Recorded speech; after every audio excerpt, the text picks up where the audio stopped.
Assalamualaikum warahmatullahi wabarakatuh. My name is Rosmiati Maulika and I'm here to present my paper about law and morals in the study of legal realism. First is about the flow of legal realism in legal philosophy. Legal realism is essentially not a sect but a movement, namely a movement spearheaded primarily by a number of judges.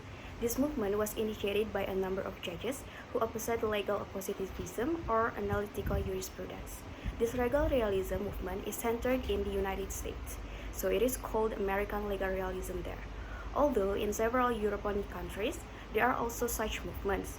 Pioneers among judges include a United States Supreme Court judge, Oliver Wendell Holmes, with his book The Common Law. Jerome Frank, and another figure, namely John Chipman Gray, is well known for his decision theory, which has influenced their harsh view of customary law.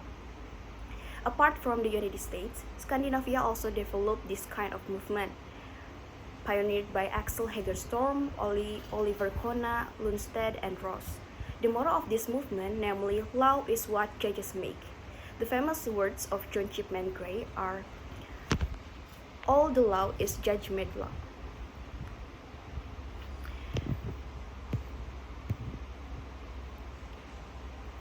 Carl N. Llewellyn, who is also known as a legal sociologist, mentioned several characteristics of this legal realism, the most important of which are, first, there is no school of realism.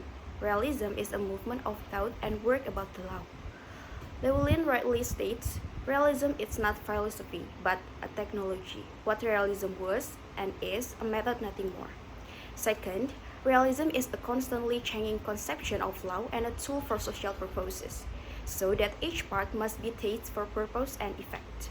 Realism contains a conception of a society that changes faster than the law. Third, realism considers the existence of a temporary separation between existing and supposedly existing laws for the purposes of study.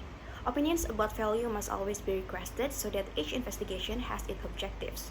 But during the investigation, the picture must remain as clean as possible because of the desires of the demeanor or for ethical purposes.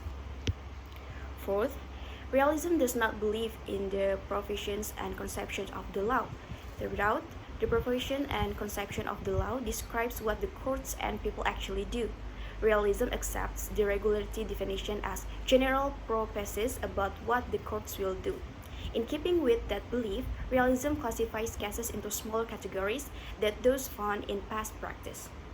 And fifth, realism emphasizes the evolution of each part of the law by reminding of its consequence.